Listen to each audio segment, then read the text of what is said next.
What's up, fellow nerds? Welcome to another episode of the Nerd Herd Comic Book Club. We are a weekly comic book podcast for those who like to read comics, and every week we read along together and we host a discussion around a different story arc or a volume during a live stream, which is this one, which you can find on YouTube and Facebook. If you're joining for the first time and you want to read along, don't worry, we'll let you know what we're reading next week for the next episode at the end of this one. And if you want any more information, hit the link in the description wherever you are right now, and you will find links to all social media stuff. There you go, quick, got that down. Seconds, love it. Nailed that one. That new intro was wonderful. Oh, there you go. For people listening on the podcast, there was a new intro. And you didn't tell us. You just surprised us with it. Pleasantly surprised. Awesome. There you go. Clean and fresh. I would describe it clean and fresh. Yeah. Thank you very much. There we go. So, folks, this week we are reading, as you will probably know, we are reading the God Butcher story arc, which is contained in issues 1 to 5 of Thor, God of Thunder.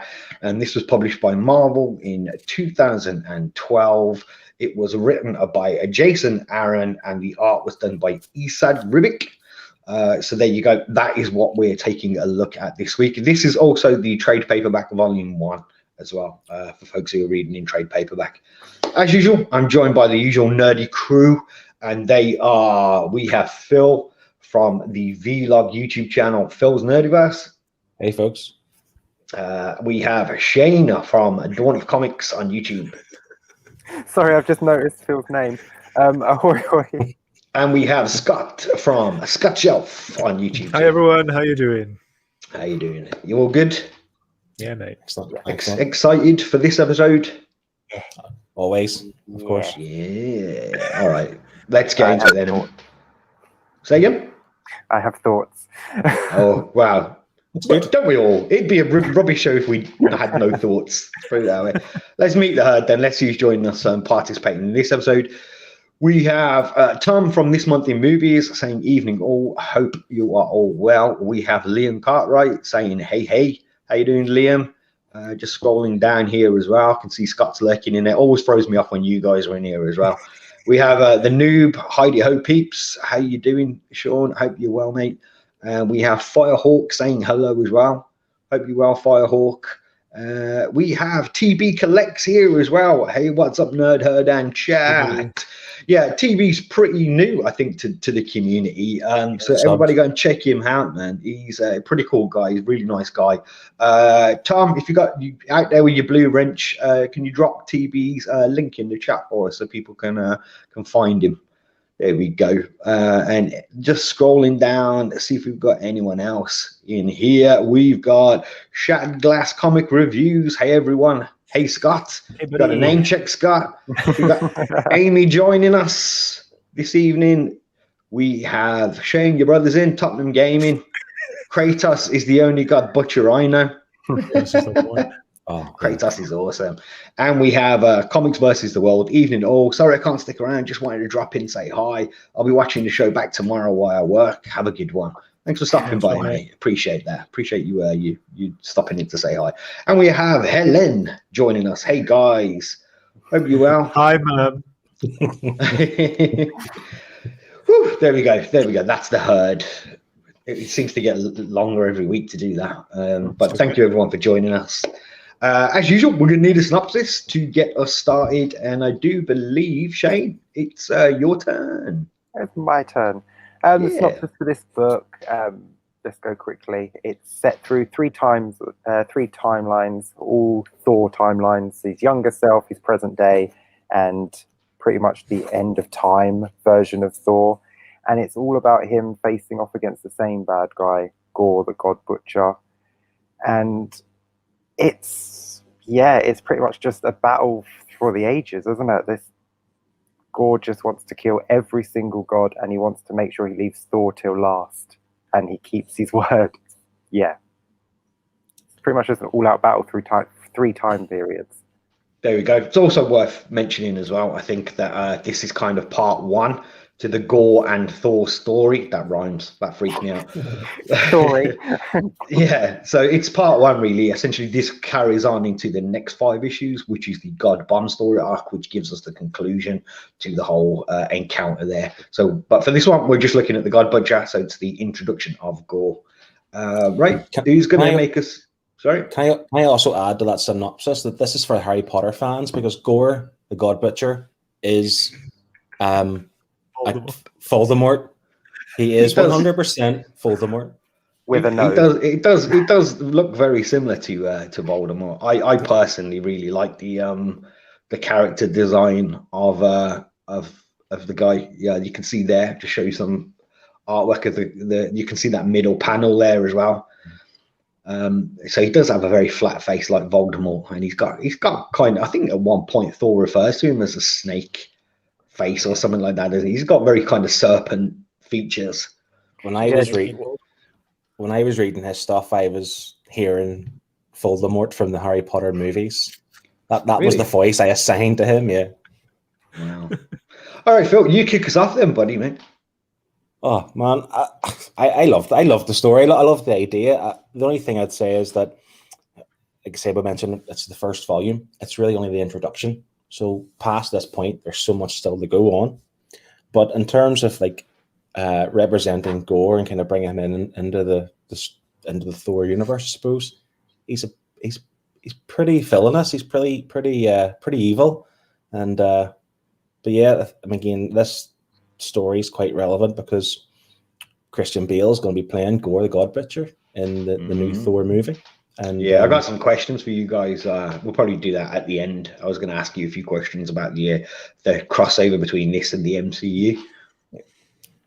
What I liked about the book too, like Shane mentioned, kind of a battle through the decades. Like there was like 3 different types of Thors, not just young, current, and old Thor. There was just like arrogant Thor, kind of Thor more responsibility, and then the Thor who's kind of like just kind of given up and just wants to quit. And I quite enjoyed that kind of contrast between the 3 of them. Yeah, we're talking about across the generations there as well. It's worth pointing out to people, we get the introduction of King Thor in this. I think it's the first time we see King Thor popping up, who it's worth pointing out as well, he's missing an arm as well. So that kind of ties into the Jane Foster, which comes after this. So and that must have been a bit of pre-thinking on behalf of Jason Aaron when he was writing this, I should imagine. Oh, yeah. Yeah. Oh, yeah, they planned stuff out for years to come, don't they? Yeah. And I think Jason Aaron, like I think, was it 6 or 7 years he was writing this title for Thor, but he really did take a deep dive into kind of Norse mythology as well, if you know what I mean. He kind of like, he's a good kind of pupil of that kind of stuff, isn't he? And I think he's trying to put as much of that into the book, which obviously was seen with Jane Foster stuff and with this as well. Scott, you're a fan of the mythology. You've mentioned it before, and I know that's in the context of Greek mythology. Do you like Norse mythology as well? Like, is this something you're into as well? Yeah, Greek is definitely my favorite. But then, you know, Norse is definitely a close second. I don't know as much about Norse stuff as I do Greek, but it's definitely something I can get into, 100%. Okay. See, I struggle myself with, like I said before, with like wizards and giants and fairies and stuff like that. I kind of like, I just switch off, man. I'm like, you know. Well, you'll be fine with Greek mythology because there's nothing like that in there. Oh yeah, Greek mythology is okay with me. Like the Greek stuff is okay, but yeah, this, you know, when it gets to dragons and things like that, I start to just kind of disengage a little bit. Right. Let's just have a look at the comments and stuff here as well. We've got Amy saying, I found it very confusing at times to keep up with the timelines. My brain literally couldn't take it all in. Fight after fight after fight, never ending. Yeah, I think that's quite fair. I mean, there's a lot of Thor in the book, isn't there? You know. Yeah, it's almost like it's his title. They split it up, don't they? With pretty much Thor without a hat, Thor with a hat, Thor with grey hair, and that's Thor with an eye patch. Yeah, and no arm. Don't forget the arm. Yeah, and TB Collects is saying he agrees with Amy. I found it hard to follow at times because the young and current Thor look so similar. Yeah, it's a fair point. I think I did at points. I won't say like I came off the rails with it, but I will say that at points I had to kind of maybe go back a page or back a few panels and go, oh, where did this go? Oh, okay, that was that. You know what I mean? But yeah, this does leap, doesn't it, around quite a lot. Yeah, there's quite a few, I and quite like that kind of feel, though. You know, that's something I do enjoy. Like, I didn't have any idea that we'd be introduced to this kind of time traveling, time back and forth, you know, stuff. But it's something I love. Like, you know, when they did it in Avengers Endgame, I was having a great time. I love different timelines. I love when stories jump back and forth, and it's good to try and fill in the gaps. That's what I enjoy. Like, what happened between from you to get to that, to how you are now, to how you are now. Yeah, I enjoyed it. I really liked it. I just found with this book, though, like, it was always kind of mid-battle, wasn't it?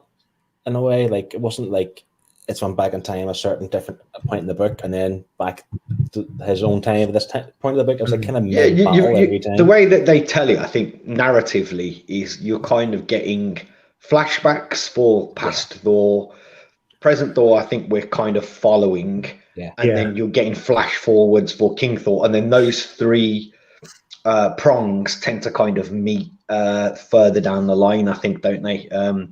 Particularly more so in the next story arc as well. You know, that all joins up a little bit more.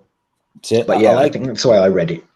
I like the whenever present Thor has caught up with Gorr the God Butcher, and he dives into this kind of, I can't remember what it's called, the pool or whatever, the pool that kind of brings him back in time or forward in time. And he dives in after him, but he ends up with future King Thor. Yeah. Like, they're together. I quite like that aspect of the kind of good time travel stuff. Yeah, because he bleeds a load of gods, doesn't he, in order for him to be able to do that time traveling. Yeah. And it almost felt like future Thor, or sorry, King Thor, was expecting his younger self. He just didn't seem shocked. Or he either didn't care, or he wasn't, or he was expecting him. But he'd have done it in the past, would he not? Yeah, wouldn't he have known it was going to happen? Because he done it. Yeah, years ago. That's what I was thinking. Yeah. Like, he's lived through it, hasn't he? So you kind of expect. I liked King Thor. Right. I liked his demeanor. It's kind of like all of the kind of things that I don't like about Thor, the bluster and the bravado, and because to me Thor's a bit of a lad, and that translates as bit of a twat for me. So like King Thor just seemed a lot wiser and a lot more like all of that had gone out of him, like, and he was just proper. You know, he was just seemed a much more approachable, likable character to me than I struggle with Thor. You know, I do. Yeah, I don't like the younger version of Thor, but then in the younger version, he's not wielding Mjolnir. He's not worthy. He's got the Yarnborn, the axe, but he's not worthy to wield the hammer yet, and that's because he is an arrogant prick, and he is, you know, that's why. And I don't like that version of Thor, but I quite like how he becomes worthy and becomes present and then becomes king. I like all that kind of journey as such. But yeah, the young Thor is a bit of a... Yeah, I agree with you. Young Thor was very dislikable for me. We've got World Comics Review here saying, given that the Thor of Viking times seems the same age as the current one, you wonder how long they live in Asgard. It's a good point. Like, when we were talking about the similarities between the two, they did look quite similar, didn't they? Well, it was only 1,200 years difference, wasn't it? I mean, between him and God. Yeah, but between him and God Thor, it said many, many millennia. So yeah, many thousands of years between him becoming King Thor.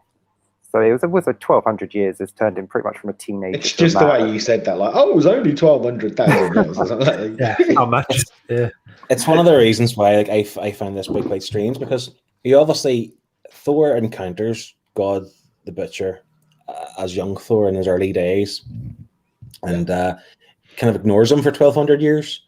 And it's not until like the present Thor was able to go to like the library and discover that there's thousands of gods that are missing or inactive.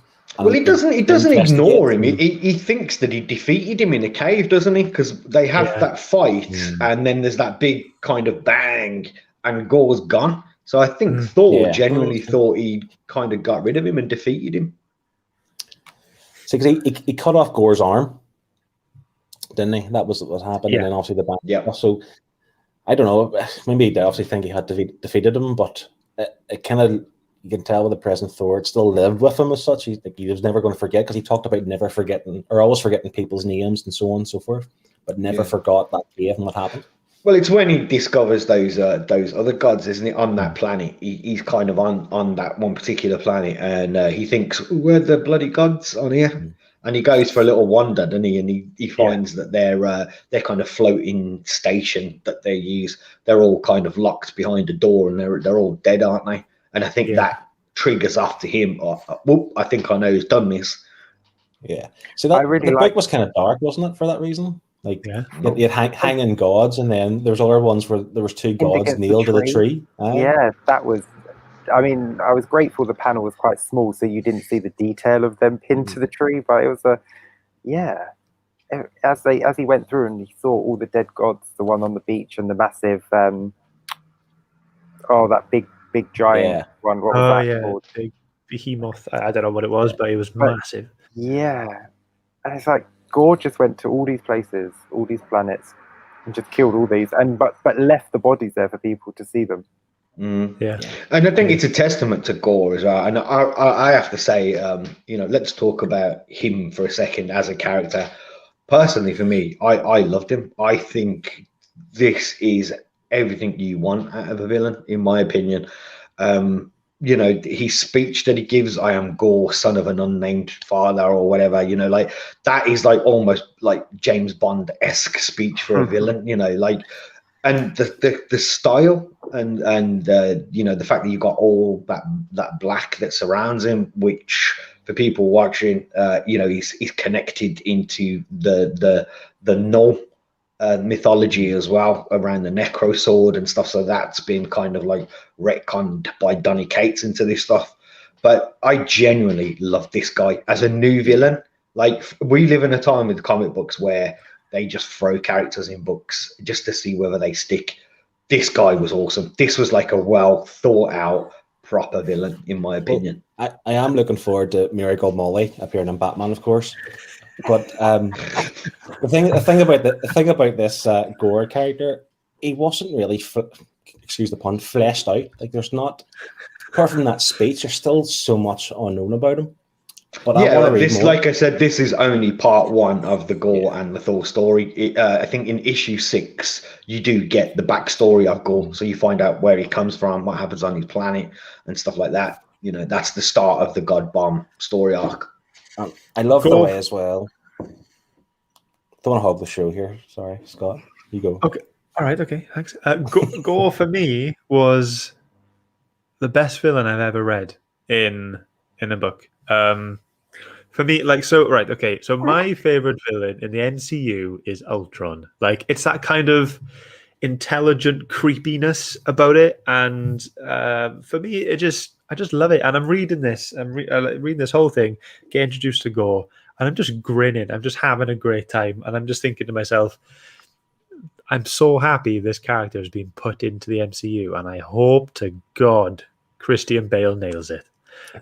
Because it will end up, if Christian Bale plays Gorr as he is in the book, it's going to top my favorite villain in the MCU. Like, and I'm just excited for that. Like, just how creepy he was, and how like just slowly and methodical he was with all his plans and how he killed stuff, and it was just brilliant.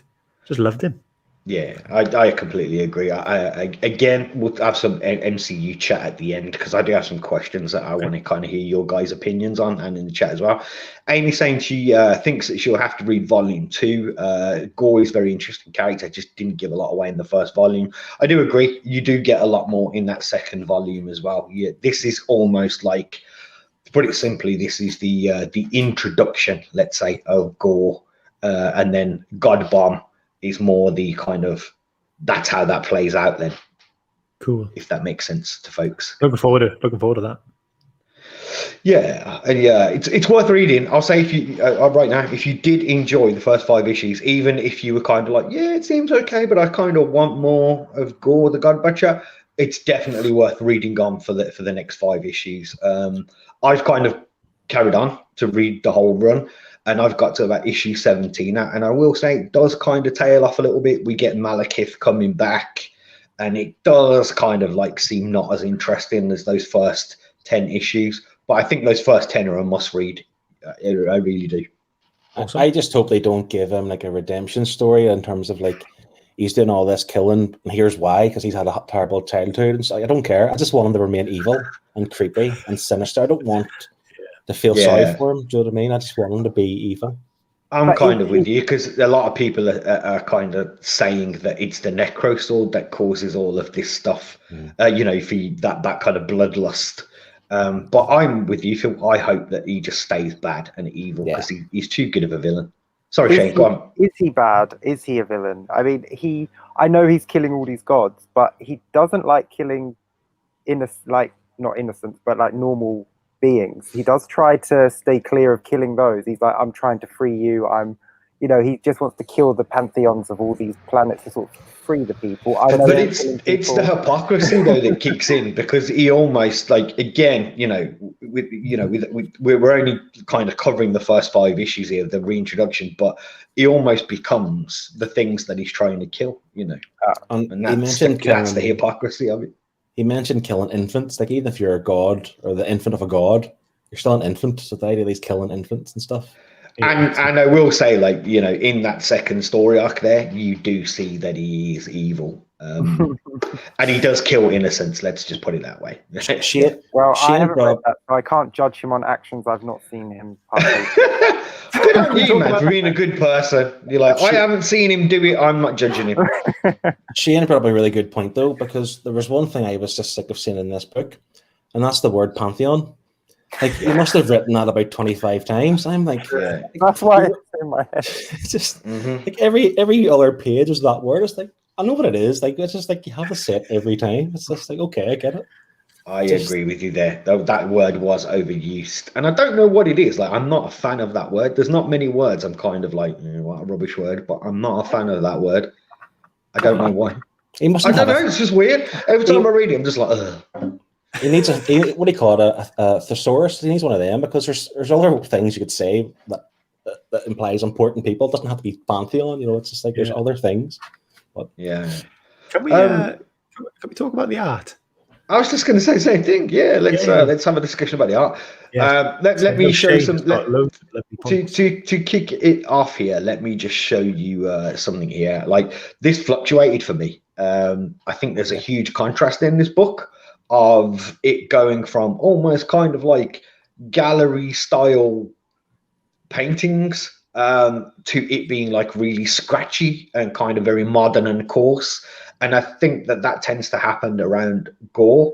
But just give you an example like there of the artwork. Like, that to me is amazing. That's like belongs in a museum. Like, if you're going to draw a Thor picture, that is how you do it, man.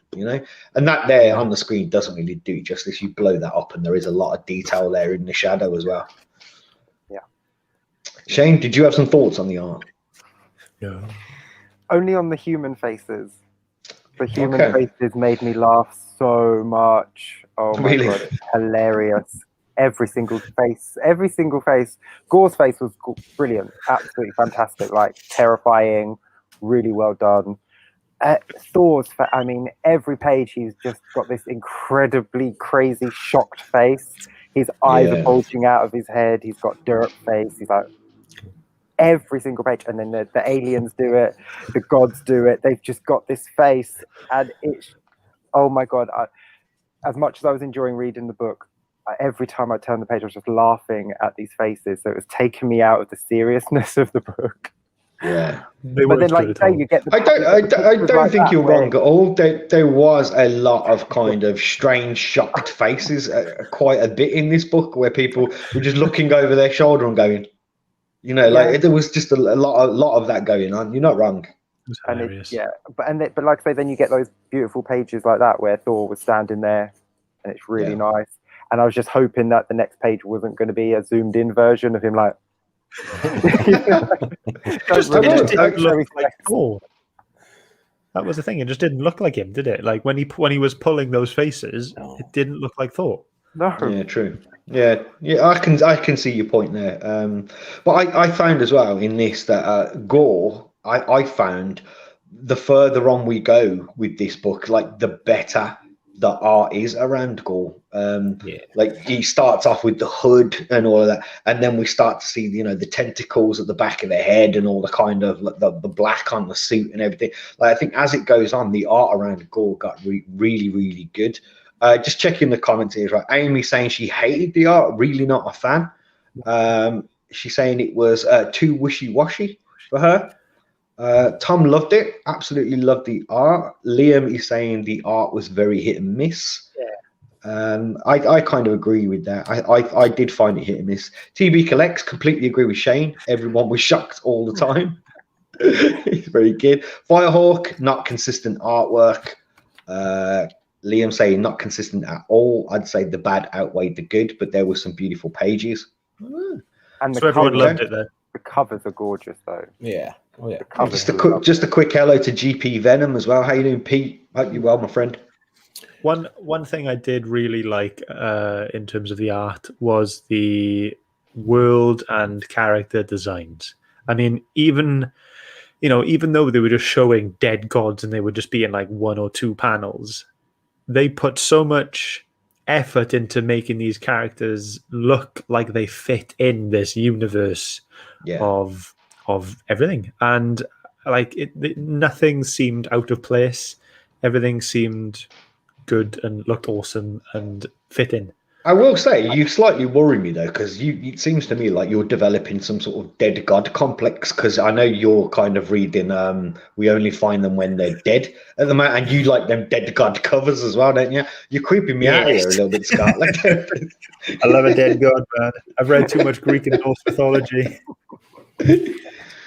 No, I agree though. The character design was just great, and when the gods were like, they were all kind of like, they were different enough from each other to kind of be slightly weird and wacky and seem alien and stuff, and I really like that. Yeah. The only ones that I felt weren't really designed really well were the ones on Cronus. Yes, I know Chronox or something. Chronox. Yeah. The one at the end where they were meant to be like time gods. Yeah. Yeah. I didn't like their design. They looked too Rick and Morty. You know, like the Council of Rick and Morty. That was just that pointy. And then you had the world of people who prayed to Thor at the start, who looked like the Mr. Meeseeks of Rick and Morty. Those kind of blue people. There was a shocked face on that planet as well. Yeah. Yeah. But I mean, overall, I think the character designs were beautiful in this, and shocked faces aside, I think everyone was really cool. I loved Gorr. I can't say that enough. Like for everything from the fangs to the fact that he did look a bit Voldemort and a bit kind of serpent-like. I just loved it, and all of the gods and stuff. And I thought Thor was well done. Like King Thor was awesome. He looked really good with the patch and the beard and the arm, which I think I don't know whether it's in this arc or the next one, but we find that that's part of the Destroyer, the big robot. That arm is that's what he's wearing in the future. So yeah, King Thor, I really liked his design, and I hope we see more of him in the future. I like with Gorr as well. Like I think it was actually 2 where Thor's up in the sky finding what's going on, and him and Gorr having this big battle scene where it's they're kind of free falling to the thing. I think the design of Gorr opens well to that kind of, like, he looked obviously, like, what's the word I'm trying to look for, like his movement or something looked really kind of cool on the page, the way like the black cloak was floating about, and you get to see all those kind of weird legs and arms and all kind of stuff. Like that kind of scene, that battle scene for me, just it's very good for portray what Gorr really is, to be honest. Yeah, completely agree. And we've got in the comments here as well, we've got, I like this here, Firehawk saying the wine god from the cave seemed like Jar Jar Binks. He did. I just liked him, just like I just dislike Jar Jar Binks, to be honest. I didn't like that character. Yeah, he was essentially a god kind of driven mad though, wasn't he? He was on the edge of he'd been forced to see too many things. He's like that. You weren't there, man. You didn't see. His eyelids off, didn't he? Yeah. Oh yeah, he did. Yeah, he chopped his eyelids off. So it's a harsh way saying he was just too wimpy and too whiny because he's been through a hard time. But goodness, he was just a bit of a win. Just shut up, wee man. I feel bad now. Now, look, there's us making fun. And Shane's like, yeah, you cut his eyelids off though. Now I feel guilty. Amy saying the time gods look more like Egyptian gods. Yeah, Yes. that is a fair point. Yeah. Definitely influence there. Just checking and scrolling down the comments. Yeah, I think I that's really it. liked because I didn't. When you saw Gorr throughout the whole book, I thought the tendrils on his head were just part of him. You know, I didn't know they could move. So when he kills that god at the end with one, just without a second thought, it just goes straight up his under his jaw and into his brain. All those times he's fighting Thor and he didn't like whip at Thor's face with those. How did that not happen? Well, as we say, that the tendrils and stuff that come out of, you see coming out of the hand, and that is part of the Necro Sword. That is linked to Clintar, the symbiote planet, to But these North. were the ones from his head. Oh, you want about his it's not braid. a proboscis, is it? That's like Ponytail. when you sting with your nose. I don't know what they are. What are I they was called? going to call them just floppy antlers. I don't know what they're called. That would be floppy Antlers. antlers. Technical That's what they term, call now. right That's official. there. But yeah, he didn't use those to fight Thor. Like when they were like tussling and fighting, they should have been trying to blind Thor or. Because in that battle scene I was talking about when they were free falling, he kept his hood on the whole time. Yeah, The so hood wasn't off. he could have used those to. Yeah. But that was awesome when they're fighting, and he's completely battered Thor, and he goes to Thor, "What are you the god of anyway?" And he's just like thunder, when the lightning comes out. Like, that was just so like drop the mic and just go home. That was awesome. You know what that reminded me of? That reminded me of was it in Ragnarok as well, when he has the vision of Odin and he just lets the lightning go? Kind of that part reminded me of that, really. Yeah. I assume that's where the movie got that from. They must have thought that is pretty cool. We need to include that somehow. And, I think we must have seen it in several Thor titles. Yeah, we must probably. have. Like we must have. But I personally want to see more Gorr. I really do. I'm not sure how that will happen, but I do want to see more. Amy saying here, don't forget we have a young Gorr, present Gorr, and a future Gorr as well. Maybe he didn't think about using them at the time until he got older.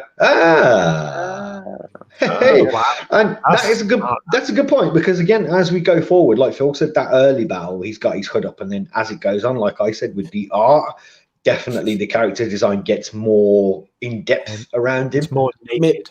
Maybe they just didn't. Maybe they just grew over time. Maybe he didn't have them at the start, and they just grew as he got older. You know, like he had puberty, and then it just went. That's it. Yeah, puberty. Dear me. So can I just ask, Sorry, go on, Shay. sorry, because in that when 893, Thor uses lightning powers. So they're his natural powers, aren't they? The lightning. So when he's got his hammer and he's using the lightning power, he's actually using his power. The hammer doesn't have the lightning power, does it? I think it helps him focus. It doesn't. I'm pretty sure. Yeah, I'm pretty sure Odin has said at one point that the hammer is there to help him focus his power. And it's like whoever has the hammer has the power of Thor. Yeah. This was a controversy in the Endgame movie when Captain America had the hammer but used the lightning. People were like, you can't use the lightning, you could use the hammer. The lightning is Thor's power. Yeah, technically. And we saw that with Jane Foster, didn't we? She picked up and not only did she have lightning and all of that, she started to kind of adopt the mannerisms as well of Thor, like saying the art and all of that stuff. I think there is a story arc in Jason Aaron's run. I think it's called The Four Thors. I think it might explain all that in more depth. Are you on about the one after the Jane Foster run? Yeah, I think that's just called Thors with an S. Is it? That's that one. We've got Firehawk here saying like an amplifier. That's the way I view it. Kind of. I think that's the way I kind of see it. But I do think you get those powers. I just wondered why Jane Foster had the lightning powers if they're actually his powers. So if he is Thor, and then the hammer gives people the powers that he has,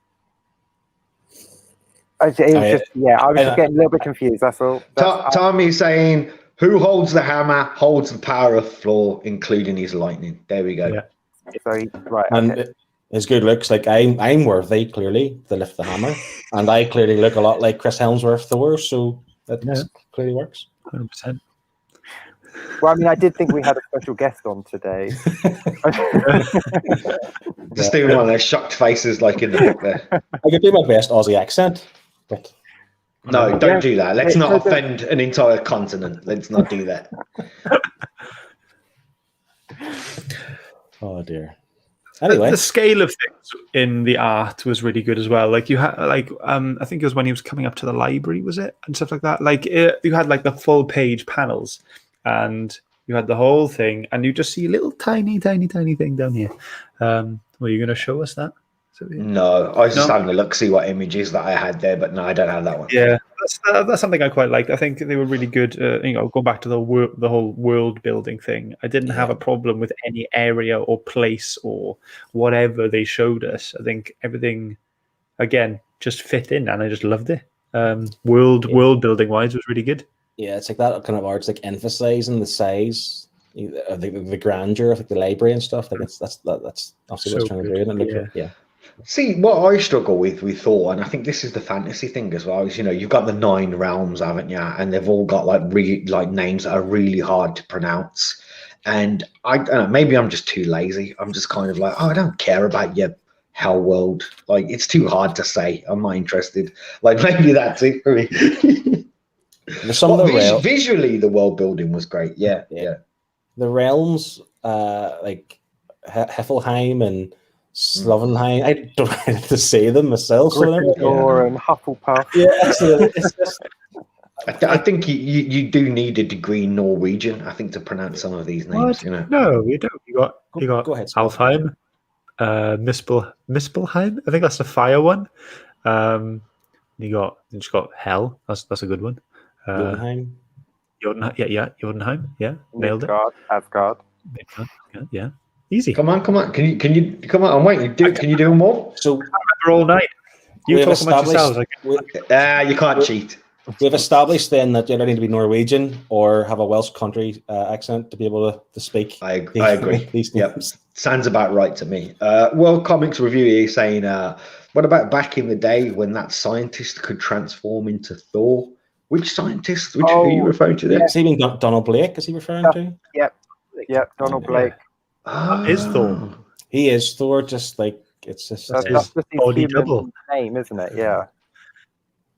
Hey Scott, both Amy and Tom calling it out. You missed the most obvious one. Boom, Midgard. I know. I've got the whole list here. So you got Niflheim, Muspelheim, Asgard, Midgard, Jotunheim, Vanaheim, Alfheim, and Svartalfheim.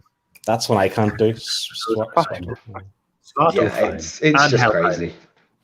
Crazy names. Yeah. Like, I honestly do. That's the thing with fantasy that really does disengage me.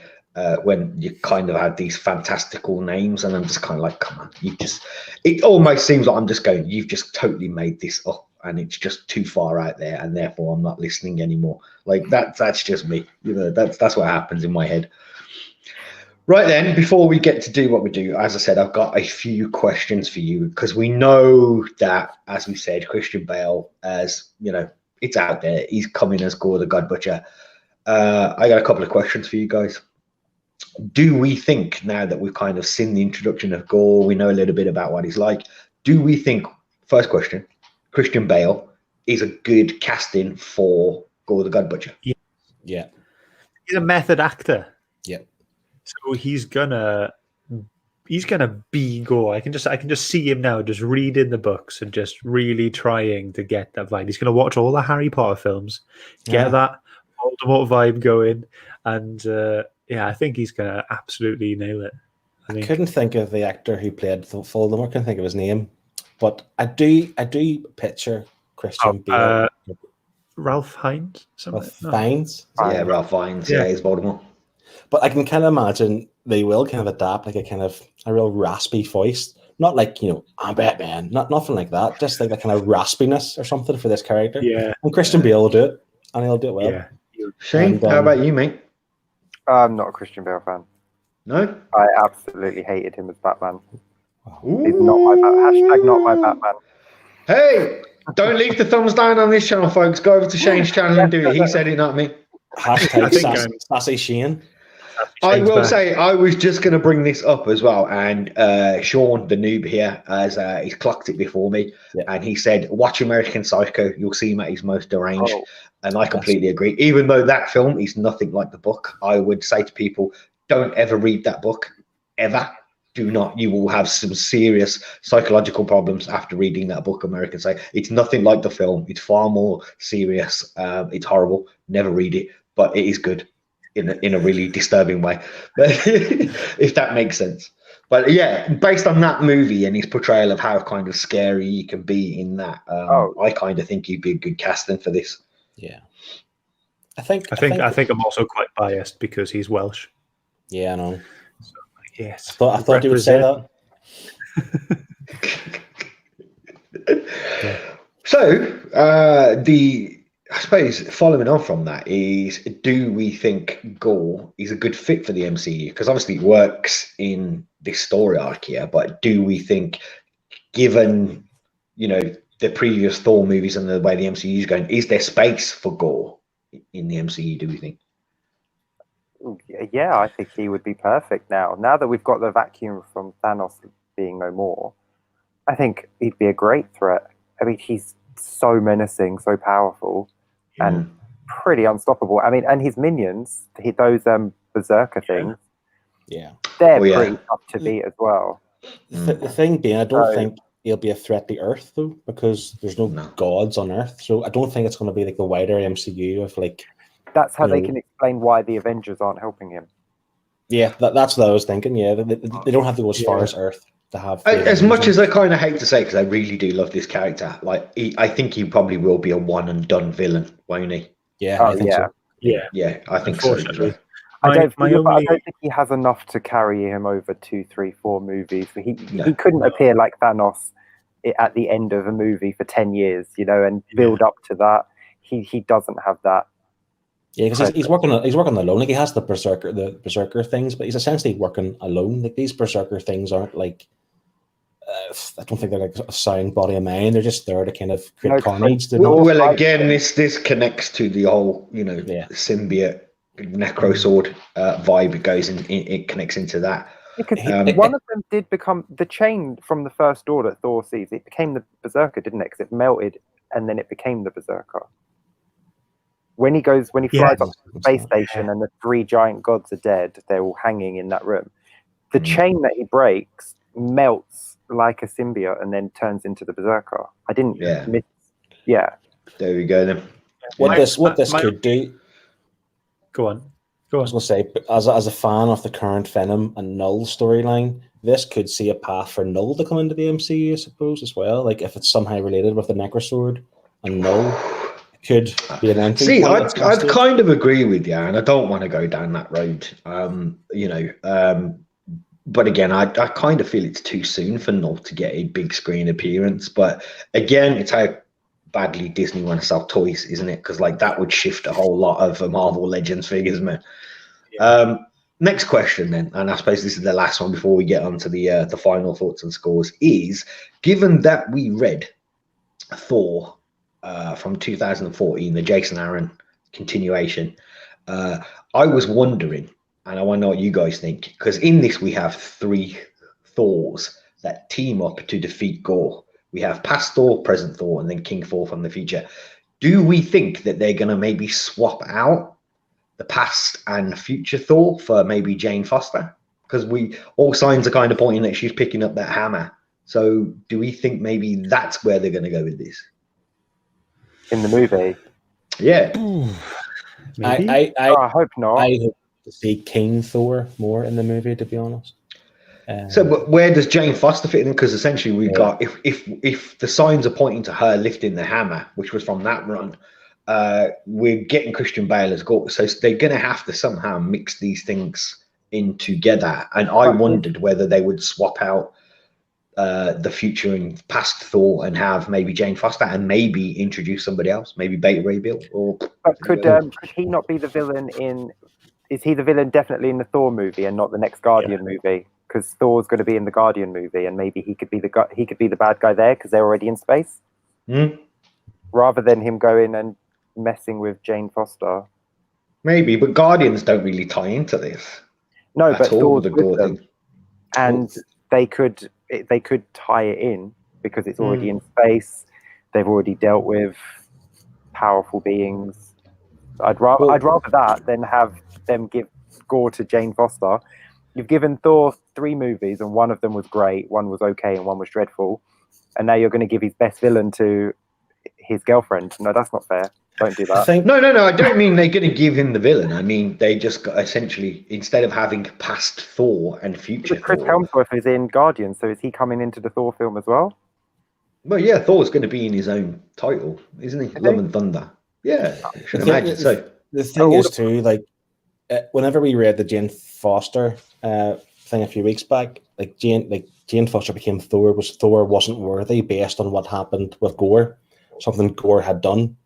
So I could just see it being something plain and simple that starts off with Chris Hemsworth as Thor. Something happens to Gorr beats him. Thor then becomes not worthy. Jane Foster becomes worthy, lifts the hammer, and then they just battle together to kill Thor. I think it'll be that straightforward. I don't think it's going to be. How about this? How about it's Thor? It's the actual Gorr story, and then the post-credit scene. He's not worthy at the end, and then the post-credit scene is Jane picking up the hammer, and then she can have the next film. Just keep her out of this one.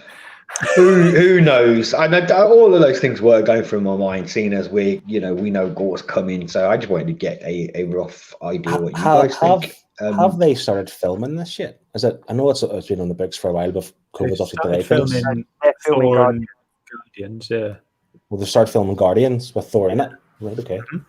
It must be linked then, because obviously what happens in Guardians is going to happen in Thor. Right then, folks, we're not here to discuss MCU. We're keeping it to the book. So we're going to do our final thoughts on and off.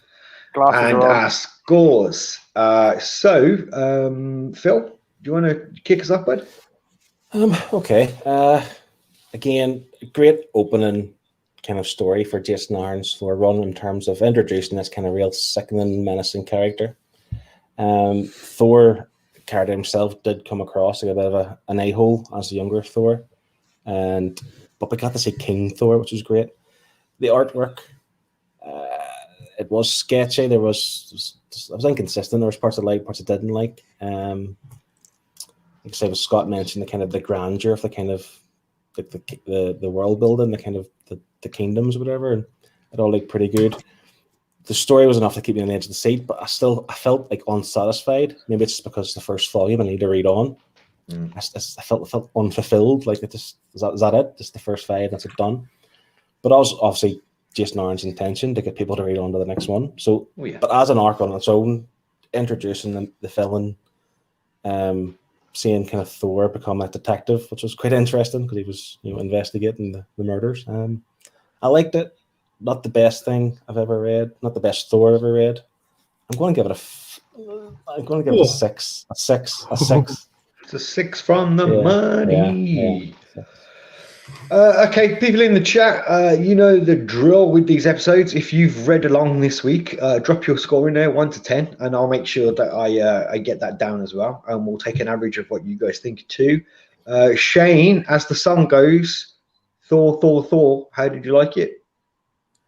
The what?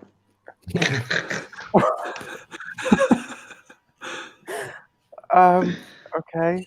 Would you just Come on. Let's put him off now. I was completely lost. I was like, what? Anyway, yes. Okay.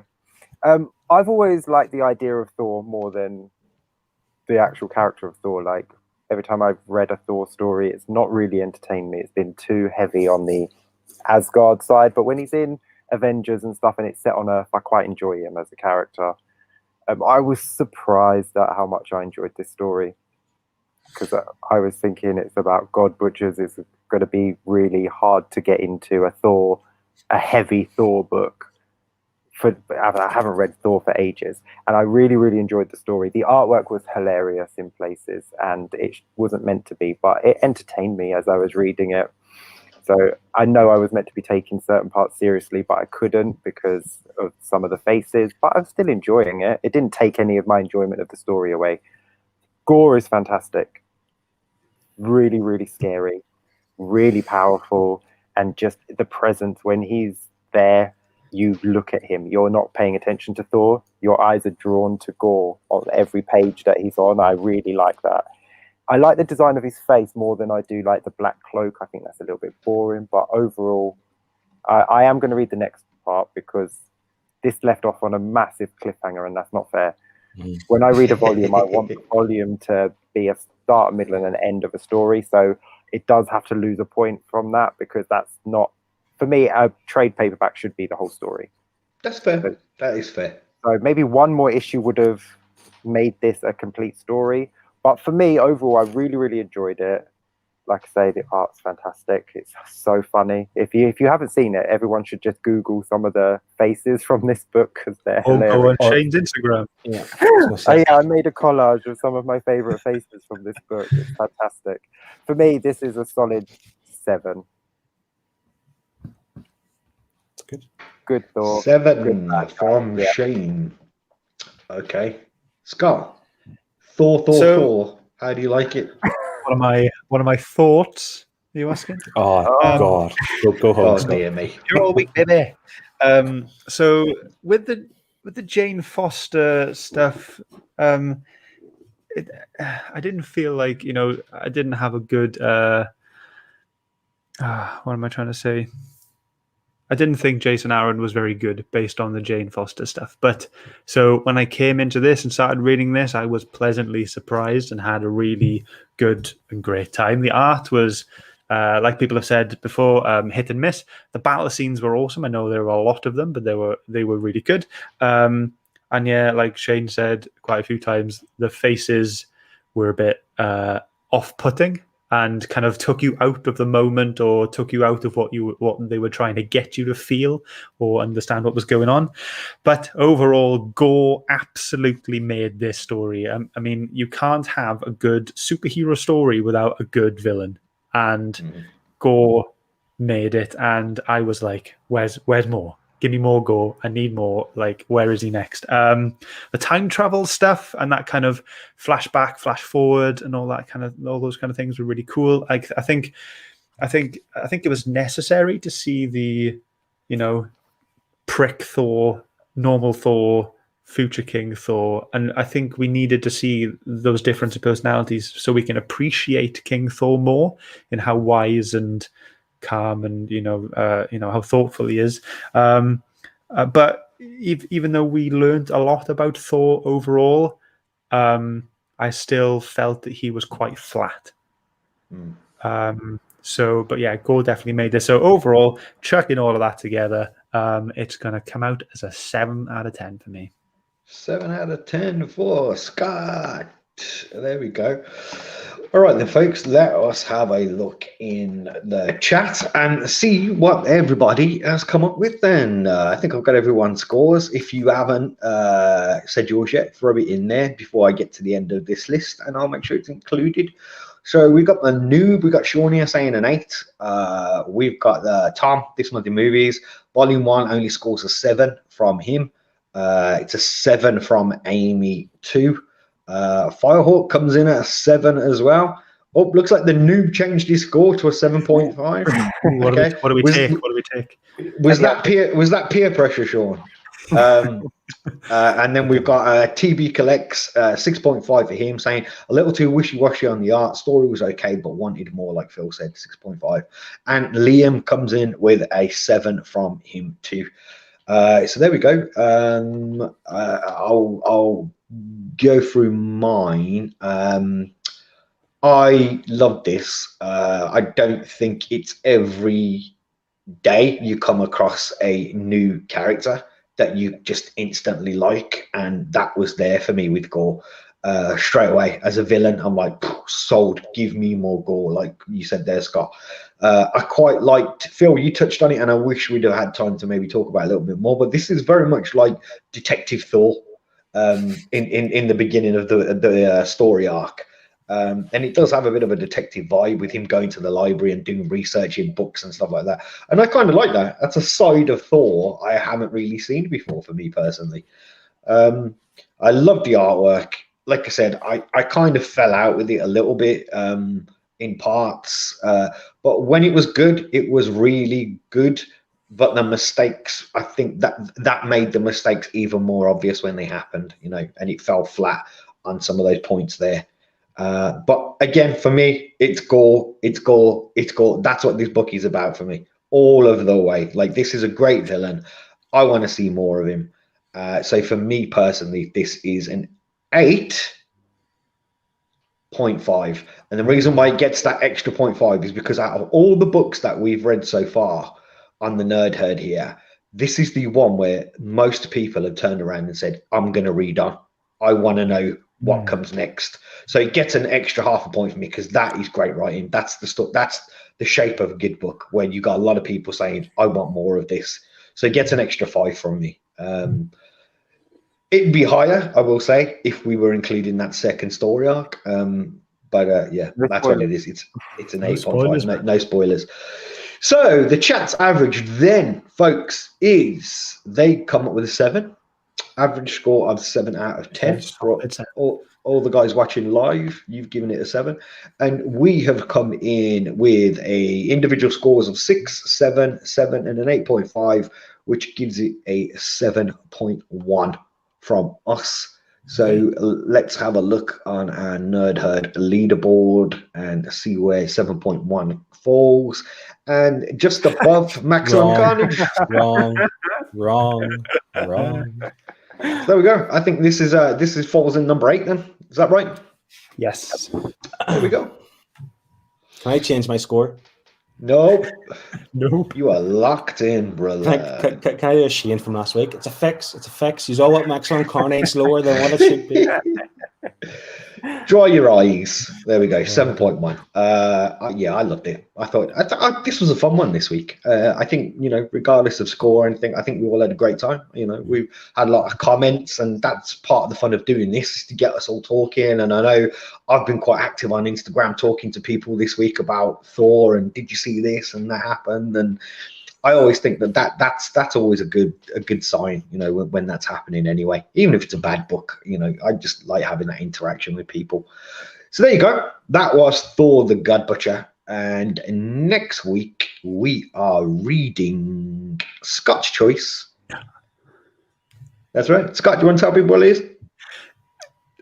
Yes. Once and Future. Yes. Can't wait. Right. We are reading Once and Future Volume 1 from 2019 by Boom Studios. It's titled The King is Undead. The King is Undead. There we go. I'm looking forward to this. I've not read. This has been one that's literally been sitting on my to-read pile for ages, and I've not got round to it. Scott made me buy the trades about a month or two ago. He just wouldn't stop talking about them, and I had to go and buy them because I needed him to be quiet. So I had to buy it. Once and Future is the book that started my channel. So yes, it was. I've got a lot of respect for that. Yeah. We've got TB Collects here, as I was saying, another week closer to Secret Wars falling off the list. Never. GP Venom approves. Nice pick. There you go. And Firehawk says, yep, this week it was a good read, good show. There we go. And Firehawk heard it was good about Once and Future as well. I think it's a good pick, this one. Yeah, I've not read any of it. I don't have any, so this is going to be blank next week. I'll put some pictures of me up. just put like King Arthur stuff up or something like that. You know, you get to. We have Liam, who's already read Volume 1. He said, looking forward to reading this again. I made him buy that as well. Jeez, you're a bad influence on people. I'm getting commission. I am. Yeah, you get 10% from the company. You see, Liam and I have a support group because of Scott's brilliant by making us buy books. We have a support group. Oh, bless you. Can I get in there as well? Like, can I get invited to the support group? The Noob Sean, he's saying looking forward to Once and Future as well. Right, I think that brings us to a close then, guys. We're at the hour mark now, so let's just have a quick whiz around and let people know what you got going on your individual channels. Let's go this way this week, Scott. Nothing coming on the channel this week. I'm got something in a pipeline. Me and Amy are doing a little video in the future, which would be nice. And yes, that'd be quite fun. I am still looking for more people to send me in some videos for Comic Airwaves to answer the big question of the month. So if mine's coming. Cool, man. If you want to be featured on there, and you haven't received a video, give me a message on Instagram and I'll send you the video and we'll sort that out. But yeah, apart from that, that's pretty much me. Yeah. Awesome. Shane, Dawn of Comics, what's going on? Dawn of Comics, I still am reading and reacting to DC Future State, and I found some good ones this week. Whoa. Yeah, I'm really surprised. I'm really happy. Being so negative all the time was sort of hurting my soul, so it's nice. This week's ones are a lot more positive. It's all self-inflicted, mate. You know that, don't you? But I will say that today I have now got Superman Wonder Woman issue 2 and Justice League issue 2. So those videos are going to be super fun to do. For everyone else, yeah. Yeah, not for me. There we go then. And Phil, what's going on over at the Nerdyverse? Nothing is in the pipeline purely because, as if anyone knows, I'm currently building my nerd cave at the minute. But IKEA, I did not realize, are not open and do not do click and collect in Belfast, so I can't buy the furniture I need to build stuff, just to display stuff. So a bit of a stumbling block. But other than that, Scott and I are working extremely hard behind the scenes for Comic Airwaves coming at the end of this month, February 27th. So yes, I'll get away. There's a lot of good stuff kind of thing. Set the reminders, press the like button to let us know you're coming, and yeah. It's going all right. That's enough plugging Comic Airwaves now. Come on, pack it in. As for me, I'm not doing anything. I will be here next week to host this for you all. But before I go, don't forget to go and check out our friend TB Collects. You'll find the link in the chat if you scroll up. Don't forget to go and check him out. He's a cool guy. And I got a question for everybody this week. Oh, right, yeah. And this isn't for you guys on screen. This is for everybody watching, really. So let me know in the chat or drop me a message in Instagram. Would you guys prefer if we let you know on a monthly basis of what we've got coming up, so you know in advance, or would you prefer that we keep it weekly and let you know what we're reading for the following week, so you don't have too much to remember?